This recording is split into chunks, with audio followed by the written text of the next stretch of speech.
Hello बच्चों, नमस्कार आप सभी को। आज इस 39वें दिन के वीडियो में मैं आपको हिमाचल प्रदेश असिस्टेंट प्रोफेसर 2017 की भूतपूर्व परीक्षा के 20 प्रश्नों को हल कराऊंगा। इस चैनल पर प्रतिदिन संगीत विषय की भूतपूर्व परीक्षाओं के पेपर्स को शाम 5 बजे हल कराया जाता है। तो यदि आप इस चैनल पर नए हैं तो इस चैनल को सब्सक्राइब अवश्य कर लीजिए, जिससे कि आगे आने वाली सभी इन्फॉर्मेटिव वीडियोस आपको आसानी से मिल सके। ठीक है, तो आइए आज का पहला प्रश्न देखते हैं। आज का पहला प्रश्न है, प्राचीन शास्त्र ग्रंथों में ग्राम के 7 स्वरों के अतिरिक्त जो स्वर थे उनको क्या कहा गया था? तो उनको कहा गया था स्वर साधारण।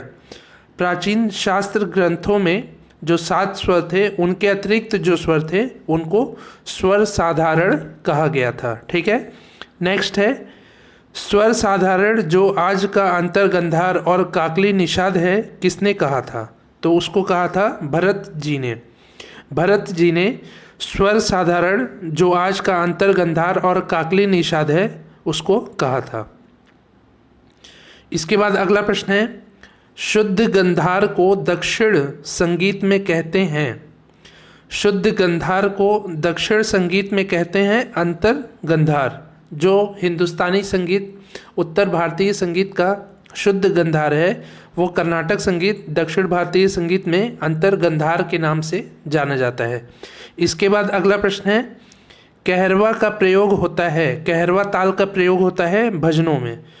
जो भजन गाए जाते हैं उसमें कहरवा ताल का प्रयोग होता है। ठीक है, इसके बाद अगला प्रश्न है, दक्षिण भारत का शुद्ध मेल है। तो दक्षिण भारत का जो शुद्ध मेल है वो है कनाकांगी। इसमें सभी शुद्ध स्वरों का यूज़ हुआ है कनाकांगी में। ठीक है, और उत्तर भारतीय संगीत में जो बिलावल थाट या राग हैं उसमें शुद्ध स्वरों का यूज़ होता है। ये हो गए 5 प्रश्न। इसके बाद है 6वां प्रश्न, मेच कल्याणी समान है कल्याण थाट के। जो हिंदुस्तानी संगीत में कल्याण थाट है, कल्याण थाट में जैसे तीव्र मध्यम स्वर लगता है वैसे ही दक्षिण भारतीय संगीत के मेच कल्याणी में उसी तरह के स्वरों का यूज़ होता है। इसके बाद अगला प्रश्न है, हरि काम्बोजी समान है खमास थाट के। दक्षिण भारत का हरि काम्बोजी उत्तर भारत के खमास थाट के समान है। नेक्स्ट है, गमन प्रिया समान है। गमन प्रिया जो है वो मारवा थाट के समान है। गमन प्रिया भी दक्षिण भारतीय संगीत का मेल है और उत्तर भारतीय संगीत में मारवा थाट, ये दोनों आपस में समान है।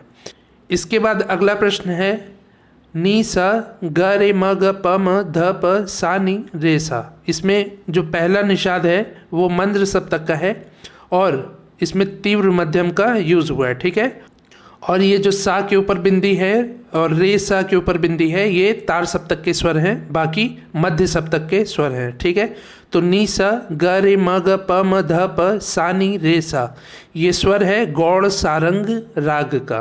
गौड़ सारंग राग में इन स्वरों का यूज होता है। इसके बाद अगला प्रश्न है, भातखंडे जी ने किस उपनाम से बंदिश बनाई? तो भातखंडे जी ने चतुर उपनाम से बंदिश बनाई। भातखंडे जी की बंदिशों में आपको चतुर शब्द का बार बार उपयोग देखने को मिलेगा। ठीक है, इसके बाद अगला प्रश्न है, मणिपुरी नृत्य में किसकी लीलाओं का वर्णन है? तो मणिपुरी नृत्य में कृष्ण जी की लीलाओं का वर्णन किया जाता है। इसके बाद अगला प्रश्न है, मध्यम ग्राम की विकृत मूर्छना है पौरवी। पौरवी जो है वो मध्यम ग्राम की विकृत मूर्छना है। नेक्स्ट है, सामान्य वातावरण में ध्वनि हवा में 1 सेकंड में जाती है। जो सामान्य वातावरण होता है उसमें ध्वनि जो है हवा में 1 सेकंड में 1094, ये शायद मेरे ख्याल से मीटर होगा, 1094 मीटर 1 सेकंड में जाती होगी। ठीक है, फिर नेक्स्ट है, सामान्य वातावरण में ध्वनि पानी में 1 सेकंड में जाती है। तो 2084 मीटर जो है वो पानी में 1 सेकंड में जाती है और 1094 मीटर वो हवा में जाती है। इसके बाद अगला प्रश्न है, संगीत दर्पण ग्रंथ के लेखक हैं दामोदर मिश्र जी। दामोदर मिश्र जी ने संगीत दर्पण ग्रंथ का निर्माण किया था। ये हो गए 15 प्रश्न। इसके बाद है 16वां प्रश्न, गायकों के गुण में सुसंप्रदाय संज्ञा किस विशेषता को दर्शाती है? तो वो है अच्छी गुरु परंपरा वाली विशेषता को दर्शाती है। गायकों के गुण में सुसंप्रदाय संज्ञा अच्छी गुरु परंपरा वाली विशेषता को दर्शाती है। इसके बाद अगला प्रश्न है, हारमोनियम में प्रयुक्त स्वर सप्तक है। हारमोनियम में समानांतर स्केल के स्वर सप्तकों का यूज होता है। इसमें सभी जो सप्तक होते हैं वो समानांतर स्केल के स्वर सप्तक होते हैं। ठीक है।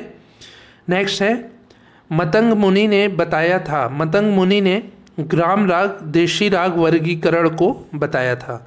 नेक्स्ट है, दोनों निषाद स्वर का प्रयोग नहीं होता है। दोनों निषाद स्वर का प्रयोग चंद्रकौंस राग में नहीं होता है। और दोनों निषाद स्वर का प्रयोग होता है तो वृंदावनी सारंग, अलहैया बिलावल और राग देश में दोनों निषाद यानी कि शुद्ध निषाद और कोमल निषाद, इन दोनों निषाद स्वरों का यूज होता है। तो ये हो गए आज के 20 प्रश्न। उम्मीद है आपको समझ में आया होगा।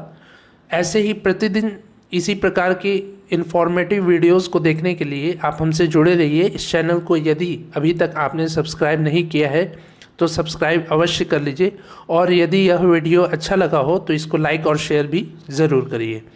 आज ये 39वें दिन का वीडियो है। इसके पहले मैंने 38 वीडियो को बनाया है जिसमें मैंने ऐसे ही विभिन्न प्रतियोगी परीक्षाओं के प्रश्न पत्रों को हल कराया है। तो यदि आपने उन सभी वीडियोस को नहीं देखा हो तो डिस्क्रिप्शन में उन सभी 38 वीडियोस का लिंक दिया हुआ है। आप उन सभी महत्वपूर्ण वीडियोस को भी अवश्य देख लीजिए। ठीक है, मिलते हैं अगले वीडियो में। तब तक के लिए नमस्कार, धन्यवाद।